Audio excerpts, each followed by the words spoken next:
En la tranquila localidad de San Isidro, un pueblo escondido entre las colinas polvorientas de Michoacán, México, donde los campos de maíz se extienden bajo el sol abrasador y las campanas de la iglesia resuenan al atardecer, don Miguel Morales y su esposa, doña Rosa, vivían una vida apacible. Su hogar, una casona de adobe con tejados de teja roja, estaba rodeado de naranjos y nopales, un refugio de serenidad en un pueblo donde las tradiciones aún reinaban. A sus casi 60 años, los Morales habían criado a su único hijo, Juan Morales, un hombre de 30 años que ahora vivía en la bulliciosa Ciudad de México, trabajando como gerente en una empresa de tecnología. Sin embargo, a pesar de su éxito profesional, Juan seguía soltero, algo que preocupaba profundamente a sus padres. Esa tarde, don Miguel regresó del campo, donde había estado trabajando en una pequeña parcela que aún cultivaba con orgullo. Sus botas estaban cubiertas de tierra arcillosa, y en sus manos llevaba una azada gastada por el uso. Al entrar al patio, doña Rosa salió a recibirlo, secándose las manos en un delantal bordado con flores. «¿Ya llegaste, viejo?», preguntó ella, con una sonrisa cansada pero cálida. «¿Y Juan? ¿No debería estar aquí ya?». Don Miguel frunció el ceño, apoyando la azada contra un naranjo. «Llamó esta mañana. Dijo que tuvo un problema con el autobús, un pinchazo o algo por el estilo. Parece que llegarán tarde, casi al anochecer». Doña Rosa suspiró, sacudiendo la cabeza. «Ese muchacho, siempre con sus retrasos. Bueno, no es temprano ya. Ve a lavarte, que voy a preparar la cena». Don Miguel asintió y se dirigió al pozo en el patio trasero, donde se lavó la tierra de las manos y los brazos. Mientras el agua fría corría por su piel, pensó en su hijo. Juan era un hombre talentoso, pero su resistencia a formar una familia había sido una fuente constante de preocupación. Durante años, don Miguel y doña Rosa lo habían instado a buscar esposa, pero él siempre esquivaba el tema.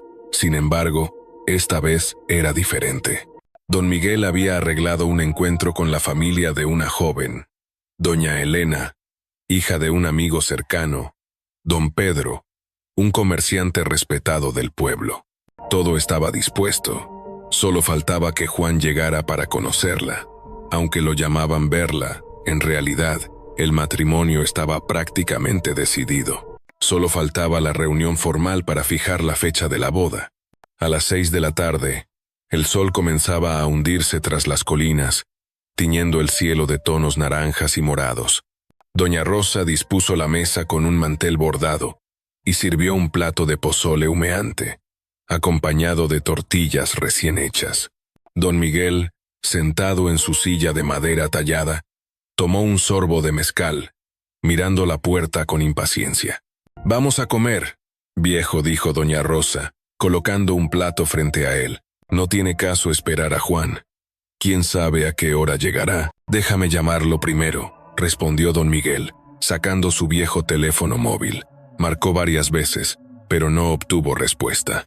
La señal en el pueblo era débil, y tras varios intentos fallidos el mensaje automático anunció que el número estaba fuera de servicio. Su rostro se ensombreció. «Esto no me gusta. ¿Y si le pasó algo?». Doña Rosa puso una mano en su hombro, intentando calmarlo. «No te preocupes tanto. Seguro se quedó sin batería o está en una zona sin señal. Ya llegará». Media hora después, el rugido de una motocicleta resonó en la calle empedrada frente a la casa. Don Miguel y doña Rosa se asomaron al patio, donde vieron a un hombre alto y elegante, vestido con una camisa blanca y pantalones de vestir, bajar del vehículo. En su mano llevaba una maleta de cuero. Era Juan, su hijo, con el rostro cansado pero sonriente. «Juan», exclamó don Miguel, corriendo hacia la reja para abrirla. «Por fin, muchacho. ¿Por qué no contestabas el teléfono? Nos tenías preocupados». Juan se rió, ajustándose la maleta al hombro. «Perdón, papá. Mi celular se quedó sin batería, y entre el problema del autobús y una siesta en el camino, Se me pasó el tiempo. Pero ya estoy aquí. Doña Rosa lo abrazó con fuerza, inspeccionándolo de arriba abajo. ¿Cómo estás, hijo? ¿Cansado? Mira qué flaco te ves. Ven, entra, que la cena está lista. Juan sonrió, siguiendo a sus padres al interior de la casa. No estoy tan flaco, mamá. Solo un poco cansado del viaje. Pero todo bien. No se preocupen. La cena transcurrió en un ambiente cálido, con doña Rosa sirviendo porciones generosas de pozole y preguntando a Juan sobre su vida en la ciudad. Él habló con entusiasmo sobre su trabajo, mencionando que estaba a punto de recibir un ascenso que le traería más beneficios y prestigio. Don Miguel, sin embargo, no tardó en llevar la conversación al tema que más le importaba. Todo eso está muy bien, Juan dijo, limpiándose la boca con una servilleta. Pero el trabajo no lo es todo. Ya tienes 30 años, y tu madre y yo queremos ver nietos antes de que nos vayamos de este mundo. Mañana iremos a casa de don Pedro para que conozcas a Elena. Es una buena muchacha, trabajadora, y su familia es de confianza. Todo está arreglado. Solo falta que hagas lo tuyo. Juan suspiró, revolviendo el pozole con la cuchara. Papá, ¿no crees que es un poco apresurado? Apenas llegué, y ya me estás organizando la vida. Apresurado, exclamó don Miguel, golpeando la mesa con suavidad. 30 años y sigues soltero. No queremos que te quedes solo, hijo. Elena es perfecta para ti. Mañana iremos, y no hay más que hablar. Doña Rosa intervino, suavizando el tono. Juan, no es solo por nosotros, es por ti. Queremos que tengas una familia, alguien que esté a tu lado. Solo conócelo. Y si no te gusta, lo hablamos. Pero dale una oportunidad. Juan asintió a regañadientes, sabiendo que no había forma de escapar de la determinación de sus padres. Está bien, mañana iremos. Pero déjenme descansar un poco, que el viaje fue largo. Tras la cena, Juan se dirigió al altar familiar en la sala, un pequeño rincón decorado con velas, flores y fotos de sus abuelos. Encendió un incienso y rezó una breve oración, una costumbre que nunca olvidaba cada vez que regresaba al pueblo. Luego se retiró a su habitación, donde el cansancio del viaje lo venció rápidamente. A la mañana siguiente, mientras el sol despuntaba sobre los tejados de San Isidro, Juan se levantó temprano, atraído por el aroma del café que doña Rosa preparaba en la cocina. Don Miguel ya había salido al campo, pero regresó poco después, con noticias inesperadas. Juan, prepárate, dijo, con el rostro serio.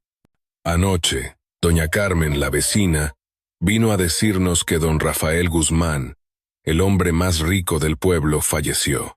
Juan se quedó inmóvil, con la taza de café a medio camino de su boca. Don Rafael, conocido en San Isidro como el patrón, era una figura prominente, un hombre cuya familia había sido dueña de las tierras más fértiles del pueblo por generaciones.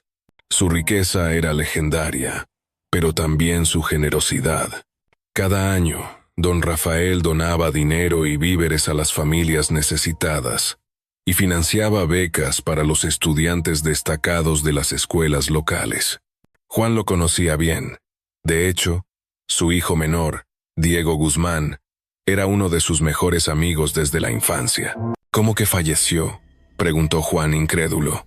La última vez que lo vi, en las fiestas de Navidad, estaba fuerte como roble. ¿Qué pasó? Doña Rosa, que pelaba naranjas en la mesa, respondió con tristeza. Dicen que empezó con un resfriado común. Tomó medicinas, parecía mejorar, pero anteanoche tuvo un infarto. Lo llevaron al hospital, pero esta tarde no resistió. Su cuerpo ya está en la casa. Lo trajeron para el velorio. Don Miguel asintió, quitándose el sombrero de paja. Es una lástima. Rafael era un gran hombre. Vamos a ir a su casa ahora mismo, Juan. Es lo menos que podemos hacer por un amigo como él. Juan asintió, aunque una sensación de inquietud lo invadió. La muerte de don Rafael, tan repentina, parecía irreal. Sin embargo, no había tiempo para reflexiones. Se cambió rápidamente y acompañó a su padre a la casona de los Guzmán, una imponente construcción de estilo colonial con arcos de piedra y un patio lleno de bugambillas. Al llegar, encontraron el lugar lleno de gente, vecinos, familiares y amigos que habían acudido a rendir homenaje. En el centro del patio, un ataúd de caoba reluciente reposaba, rodeado de coronas de flores blancas y velas encendidas. Juan reconoció a los dos hijos de don Rafael. Luis, el mayor, un hombre de 45 años con esposa y 2 hijos, y Diego, de su misma edad, aún soltero. Luis estaba ocupado atendiendo a los visitantes, mientras Diego, con los ojos enrojecidos, permanecía junto al ataúd, en silencio. Juan se acercó a él colocando una mano en su hombro. «Diego, lo siento mucho», dijo con voz suave. «No puedo creer que esto haya pasado». Diego levantó la mirada, intentando esbozar una sonrisa. «Gracias, Juan. Ni yo lo creo. Todo fue tan rápido. Ayer estaba bien, y ahora…» Su voz se quebró, y bajó la cabeza. Juan no supo qué decir. Recordó las veces que él y Diego, siendo niños, corrían por los campos de don Rafael, robando naranjas de los árboles y riendo bajo el sol. Ahora, la pérdida de su padre parecía haber roto algo en Diego. Mientras don Miguel conversaba con otros vecinos, Juan se sentó en una esquina, observando el ambiente. La casona estaba llena de murmullos. Algunos hablaban de la generosidad de don Rafael, mientras otros especulaban sobre las circunstancias de su muerte. «Dicen que fue un infarto, pero tan rápido», susurró una anciana a su lado. «Hace una semana estaba repartiendo despensas en la plaza. ¿Cómo alguien así se va de repente?». Juan escuchó en silencio, pero no pudo evitar sentir un escalofrío. Algo en la atmósfera de la casa, quizás el peso de la tragedia o el aroma de las flores fúnebres, le resultaba opresivo. Decidió acercarse al altar para encender un incienso en memoria de don Rafael, pero al hacerlo, sintió una corriente fría que le recorrió la espalda. Sacudió la cabeza, atribuyéndolo al cansancio. Esa noche, después de regresar a casa, Juan no pudo conciliar el sueño. La imagen del ataúd y los ojos llorosos de Diego lo perseguían. Finalmente, agotado, se quedó dormido. Pero su descanso fue interrumpido por un sueño inquietante. En él, estaba en el patio de la casona de los Guzmán, pero todo estaba oscuro, salvo por una figura que se alzaba frente al ataúd. Era don Rafael, con el rostro pálido y los labios morados, mirándolo fijamente. Juan dijo con una voz que resonaba como un eco: «No estoy en paz. Me quitaron la vida». Juan despertó sobresaltado, con el corazón acelerado. Miró a su alrededor, esperando encontrar algo fuera de lugar, pero solo estaba en su habitación, bañado en sudor. Eran las 3 de la madrugada. Intentó convencerse de que solo era un sueño, pero la voz de don Rafael seguía resonando en su mente. El amanecer en San Isidro traía consigo una brisa fresca que mecía los naranjos y hacía sonar las campanas de la iglesia del pueblo, como si llamaran a los vivos a recordar a los muertos. Juan Morales se despertó con los ojos pesados, el eco del sueño de la noche anterior aún resonando en su mente.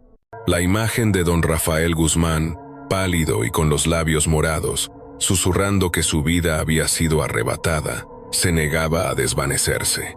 Se levantó de la cama, frotándose las sienes, y se dirigió a la cocina, donde doña Rosa ya estaba calentando tortillas en un comal de barro. «Buenos días, hijo», dijo ella, mirándolo con preocupación. «Tienes mala cara. ¿No dormiste bien?». Juan se sirvió una taza de café, intentando sonreír. «Solo un mal sueño, mamá. Nada de qué preocuparse». Doña Rosa frunció el ceño, pero no insistió. En cambio, le pasó un plato con huevos rancheros y una tortilla recién hecha. «Come bien, que hoy es un día largo. Tu padre quiere que vayas con él al velorio de don Rafael antes de que vayamos a casa de don Pedro para lo de Elena». Juan asintió. Aunque la mención del velorio le provocó un nudo en el estómago, No podía sacarse de la cabeza la voz de don Rafael en su sueño. ¿Era solo su imaginación, agotada por el viaje y la tristeza de la noticia? O, como decían las ancianas del pueblo, ¿acaso los muertos a veces hablaban con los vivos para pedir justicia? Sacudió la cabeza, intentando concentrarse en el desayuno, pero el sabor de los huevos le resultó insípido. A las 7 de la mañana, Juan y don Miguel llegaron nuevamente a la casona de los Guzmán. El patio estaba aún más lleno que la noche anterior, con vecinos que traían coronas de flores, cestas de pan de muerto y veladoras encendidas. El ataúd de don Rafael seguía en el centro, cubierto con un paño blanco bordado con cruces doradas. Un grupo de monjas del convento local recitaba el rosario, sus voces suaves mezclándose con el aroma del copal que ardía en un brasero cercano. Juan divisó a Diego Guzmán junto a su hermano Luis, ambos vestidos de negro riguroso. Diego parecía más agotado que la noche anterior, con los ojos hinchados y las manos temblorosas. Juan se acercó, ofreciéndole una palmada en el hombro. «¿Cómo estás, amigo?», preguntó, sabiendo que la pregunta era más un gesto que una verdadera expectativa de respuesta. Diego suspiró, mirando el ataúd. «No sé, Juan. Todo esto parece una pesadilla. Ayer estaba hablando con él sobre los planes para la cosecha, y ahora se le quebró la voz, y se cubrió el rostro con las manos». Juan no supo qué decir. Recordó los tiempos en que él y Diego corrían por los campos de don Rafael, trepando a los árboles para robar mangos y riendo hasta que les dolía el estómago. Ahora, la muerte de su padre había dejado a Diego como un hombre roto, perdido en su propio dolor. Antes de que pudiera ofrecer alguna palabra de consuelo, un alboroto en la entrada del patio llamó la atención de todos. «Luis, Diego», gritó una mujer, irrumpiendo en la casona con el cabello desordenado y un vestido arrugado. «Vine en cuanto me enteré». Juan reconoció a la mujer de inmediato. Era doña Sofía, la exesposa de don Rafael. Su llegada provocó murmullos entre los presentes. Sofía había sido la segunda esposa de don Rafael, pero su matrimonio había terminado en un escándalo años atrás. Tras el divorcio, ella se llevó una suma considerable de dinero y propiedades, lo que dejó un sabor amargo en la familia Guzmán. Desde entonces, apenas se la veía en San Isidro, y su presencia en el velorio era, cuanto menos, inesperada. Luis Guzmán, el hijo mayor, se acercó a ella con el rostro endurecido. «¿Qué haces aquí, Sofía?», preguntó, su voz cargada de desprecio. «No tienes nada que hacer en esta casa». Sofía levantó las manos, como si intentara calmarlo. «Luis, por favor, escuché lo de tu padre y vine a dar el pésame. Aunque estuviéramos separados, Rafael fue importante para mí. ¿No puedo ni siquiera despedirme?». «Despedirte», espetó Luis, señalándola con el dedo. «No vengas con cuentos. Hace 15 años que no formas parte de esta familia. Mi padre no te quería aquí, y nosotros tampoco. Vete antes de que esto se ponga peor». Los murmullos de los presentes se intensificaron. Algunos vecinos miraban con desaprobación, mientras otros susurraban entre sí, recordando los rumores de la ruptura de Sofía y don Rafael. Diego, que hasta ese momento había permanecido en silencio, intervino, colocando una mano en el brazo de su hermano. «Luis, déjala», dijo con voz cansada. «Está bien, Sofía. Puedes quedarte un momento, pero luego te vas. No queremos problemas». Sofía asintió, con los ojos brillantes, y se acercó al ataúd. Encendió una vela y murmuró una oración, pero su presencia seguía generando incomodidad. Juan, observando desde un rincón, no pudo evitar notar la tensión en el aire. Había algo en la actitud de Sofía que no encajaba. No parecía una viuda afligida, sino alguien que ocultaba algo. El velorio continuó con la llegada de un grupo de sacerdotes de la parroquia local, quienes comenzaron a recitar las letanías para los difuntos. Juan ayudó a Diego a recibir a los visitantes, sirviendo café y repartiendo tamales preparados por las vecinas. Sin embargo, su mente seguía dando vueltas al sueño de la noche anterior. Decidió acercarse al altar para encender otro incienso, pero al hacerlo, sintió nuevamente esa corriente fría que le recorrió la espalda. Esta vez, fue más intensa, como si una mano invisible le rozara el cuello. Se giró rápidamente, pero no había nadie detrás de él. A mediodía, don Miguel decidió regresar a casa para atender sus cultivos, dejando a Juan en el velorio. «Quédate un rato más», hijo le dijo. «Ayuda a Diego y a Luis. Son momentos difíciles para ellos». Juan asintió, aunque la idea de permanecer en la casona le resultaba cada vez más inquietante. Mientras servía café a los visitantes, notó algo curioso en el altar. Entre las coronas de flores y las veladoras, había una placa de madera tallada con inscripciones extrañas. No eran en español, ni en ninguna lengua que reconociera. Parecían caracteres antiguos, similares a los que había visto en un documental sobre rituales prehispánicos. Intrigado, sacó su teléfono y tomó una foto, pensando en investigarlo más tarde. Hacia las 2 de la tarde, el ambiente en la casona se volvió más tranquilo. Muchos vecinos se habían retirado, y solo quedaban los familiares cercanos y algunos amigos. Juan aprovechó para sentarse con Diego, quien parecía más calmado, aunque todavía visiblemente afectado. «Gracias por quedarte», Juan dijo Diego sosteniendo una taza de café que ya se había enfriado. «No sé qué haría sin amigos como tú». «No hay de qué», amigo, respondió Juan intentando sonreír. «Solo quiero que sepas que estoy aquí para lo que necesites». Diego asintió, pero antes de que pudiera decir algo más, doña Sofía apareció nuevamente, esta vez con una expresión más decidida. Se acercó al altar, dejó una pequeña ofrenda de flores y se giró hacia Luis, que la observaba con desconfianza. «Luis, solo quiero decir que lo siento mucho», dijo ella, con voz suave pero firme. «Sé que no me quieren aquí, pero Rafael fue parte de mi vida. Espero que puedan encontrar paz». Luis apretó los puños, pero antes de que pudiera responder, Diego intervino nuevamente. «Gracias, Sofía. Ya dijiste lo que querías. Ahora, por favor, vete». Sofía asintió y se retiró, no sin antes lanzar una mirada enigmática a los hermanos. Juan, que había observado la escena, sintió un escalofrío. Había algo en los ojos de Sofía que le recordaba a las historias que su abuela le contaba sobre brujas y maldiciones. Sacudió la cabeza, riéndose de sí mismo por pensar en cosas tan absurdas. Esa noche, después de regresar a casa, Juan no pudo evitar investigar la placa que había visto en el altar. Usando una aplicación de traducción en su teléfono, intentó descifrar las inscripciones.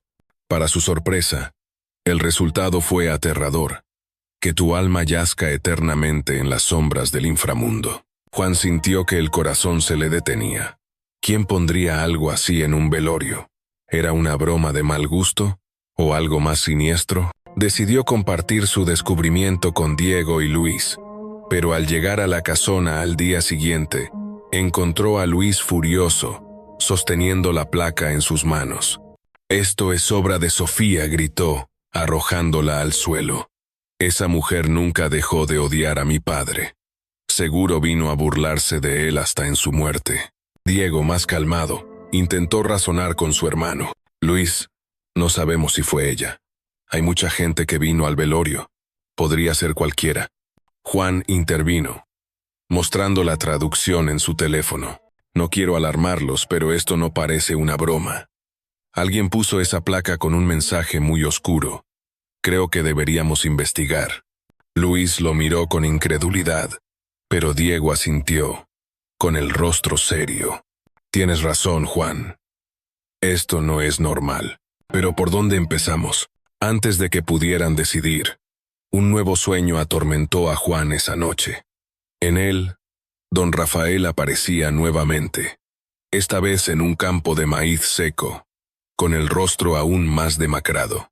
«Juan, me traicionaron», susurró, señalando una daga ensangrentada en el suelo.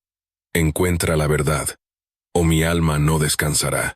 Juan despertó con un grito ahogado, temblando. Esta vez, no podía ignorar los sueños. Algo o alguien estaba intentando comunicarse con él, y la respuesta parecía estar oculta en los secretos de San Isidro.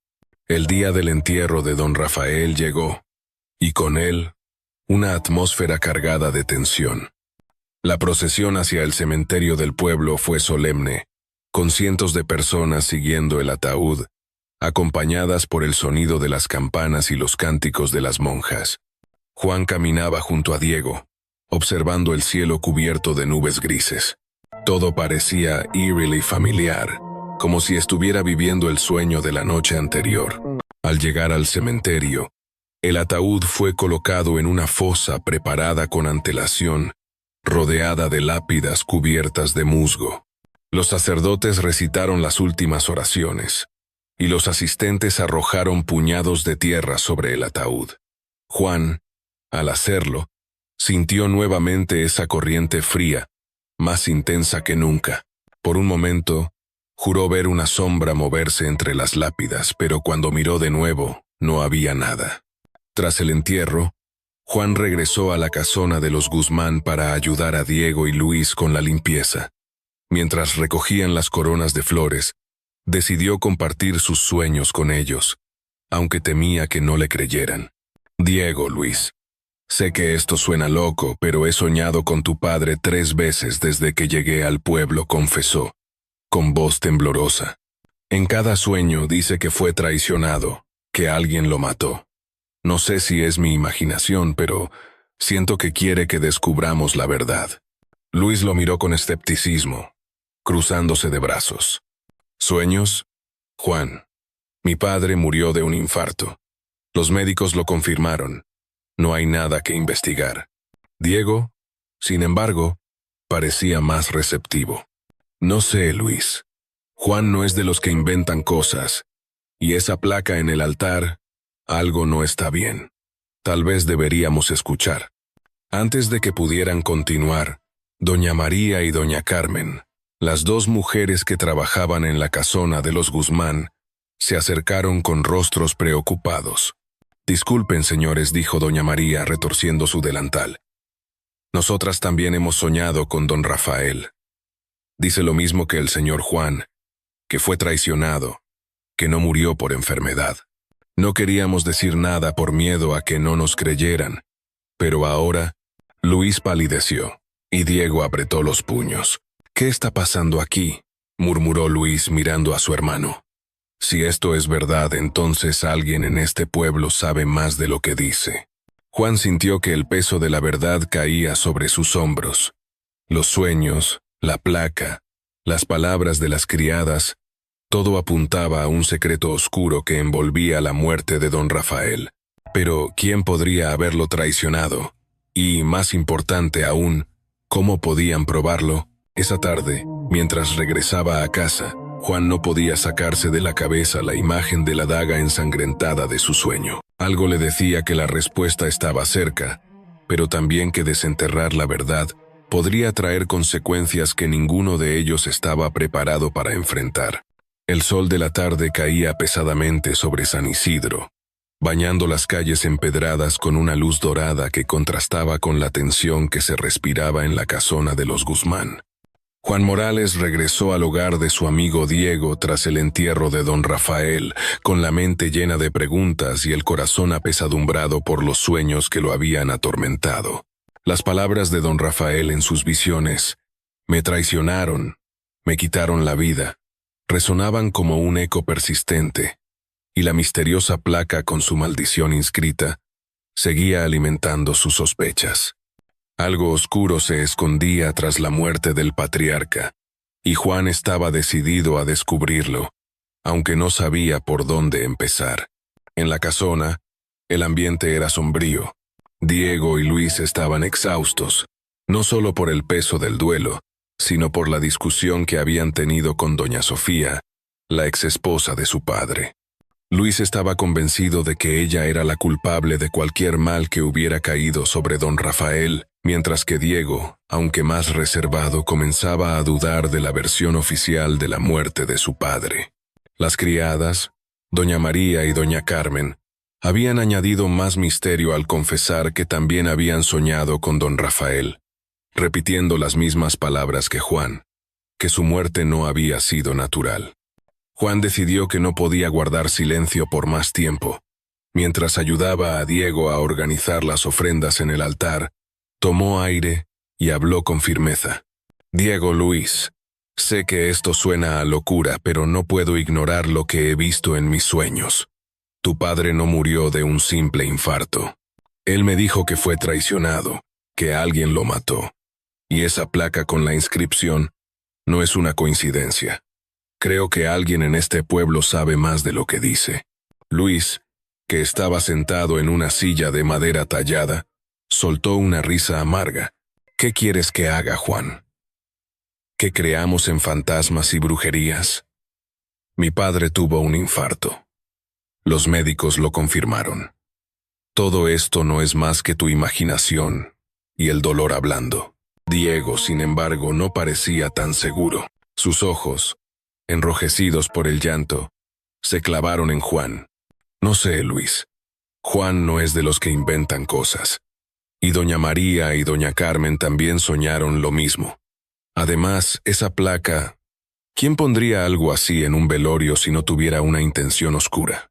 Antes de que Luis pudiera responder, doña María, una de las criadas, intervino con voz temblorosa.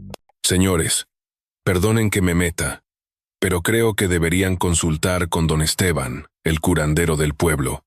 Él sabe de estas cosas. Cuando mi hermana estuvo enferma, él la ayudó con un ritual, y todos decían que no tenía cura. Si don Rafael está tratando de decirnos algo, don Esteban podría ayudarnos a entenderlo. Luis frunció el ceño, claramente escéptico, pero Diego asintió. Tienes razón, doña María. No perdemos nada con intentarlo. Juan, ¿vienes con nosotros? Juan asintió, aunque una parte de él temía lo que podrían descubrir. La idea de involucrarse con un curandero le parecía sacada de las historias que su abuela le contaba, pero los sueños eran demasiado vívidos, demasiado insistentes. No podía ignorarlos.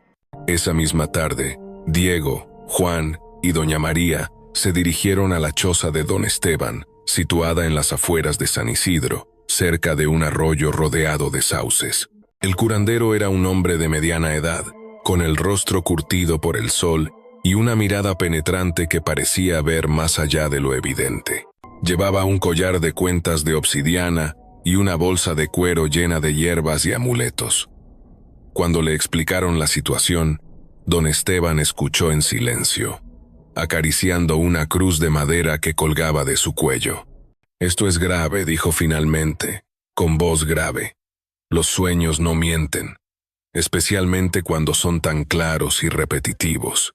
Si don Rafael está apareciendo, es porque su alma no encuentra descanso. Y esa placa suena a un trabajo de brujería, un hechizo para atrapar su espíritu. Déjenme hacer un ritual para confirmar si hay algo maligno en juego. Don Esteban pidió a doña María que trajera un puñado de arroz blanco de la casona de los Guzmán y lo colocara bajo el altar de don Rafael. Luego, los llevó al patio trasero de la casa, donde preparó un pequeño altar con velas, copal y una botella de mezcal. Encendió el copal, y el humo llenó el aire con un aroma dulce y penetrante. Mientras recitaba oraciones en una mezcla de español y náhuatl, esparció el arroz en el suelo y lo roció con unas gotas de su propia sangre, obtenida al pincharse el dedo con una espina de maguey. El ritual duró casi una hora, y cuando terminó, don Esteban se sentó, visiblemente agotado. Su rostro estaba cubierto de sudor, y su respiración era pesada. El arroz se oscureció, dijo, señalando el montón en el suelo, que ahora tenía un tono grisáceo, como si estuviera podrido. Esto no es normal. Hay una energía oscura alrededor de la muerte de don Rafael. Alguien usó un hechizo para dañarlo, algo antiguo y poderoso. Pero no puedo decir quién fue todavía. Necesito más tiempo. Luis, que había llegado al final del ritual, estalló en cólera. «Es Sofía», gritó. Esa mujer nunca perdonó a mi padre por el divorcio. Seguro que ella está detrás de esto. Voy a buscarla ahora mismo. Diego y Juan lo detuvieron, sujetándolo por los brazos. Luis, cálmate, dijo Diego, con voz firme. No tenemos pruebas. Si vas a confrontarla sin nada concreto, solo empeorarás las cosas. Juan asintió, aunque en su interior también sospechaba de Sofía. Su actitud durante el velorio, la placa con la maldición, todo parecía apuntar a ella. Pero los sueños de don Rafael eran demasiado vagos, y no quería que Luis cometiera un error del que luego se arrepintiera. Esa noche, mientras Juan intentaba descansar en casa, otro sueño lo asaltó. Esta vez, estaba en el cementerio de San Isidro, frente a la tumba recién cerrada de don Rafael. Una tormenta rugía en el cielo, y los relámpagos iluminaban la escena con destellos cegadores. De pronto, el ataúd se abrió con un crujido, y don Rafael emergió, con los labios cosidos con hilo negro.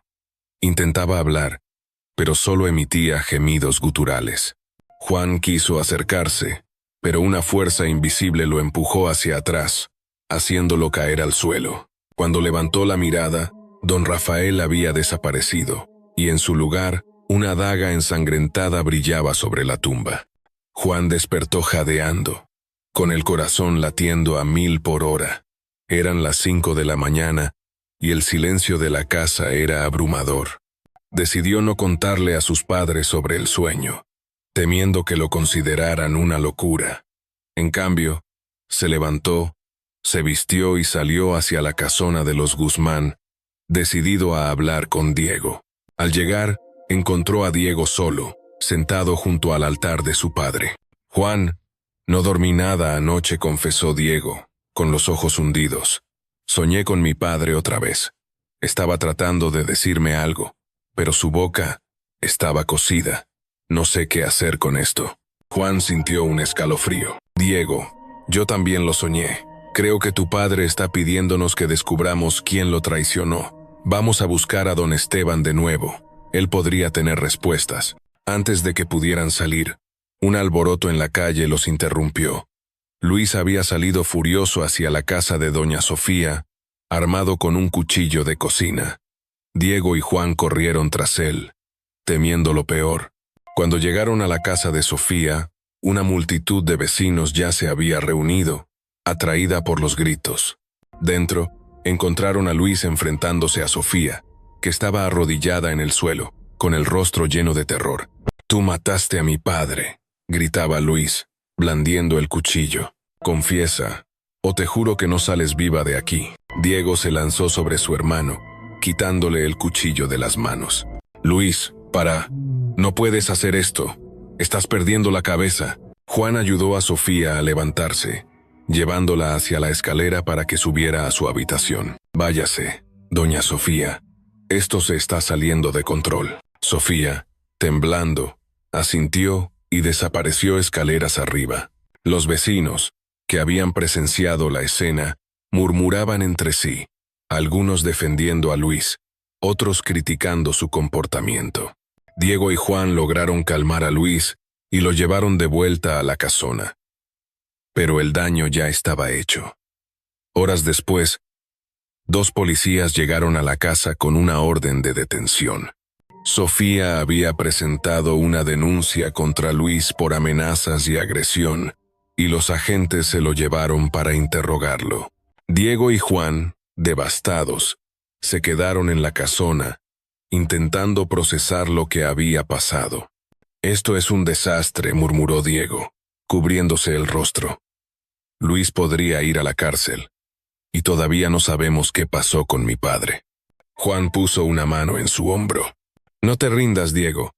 Vamos a buscar a don Esteban. Él dijo que podía encontrar al culpable. No podemos dejar que esto termine así». Esa misma tarde, regresaron a la choza del curandero. Don Esteban los recibió con una expresión grave. «Hice otro ritual anoche», dijo, mostrando un puñado de arroz negro como el carbón. «La energía oscura sigue aquí, pero ahora sé quién está detrás. Es una mujer, de unos 40 años, que vive al norte del pueblo.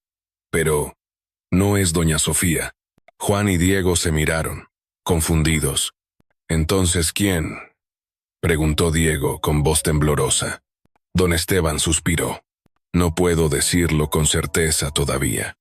Necesito hacer un último ritual en el cementerio, junto a la tumba de don Rafael. Pero deben estar preparados.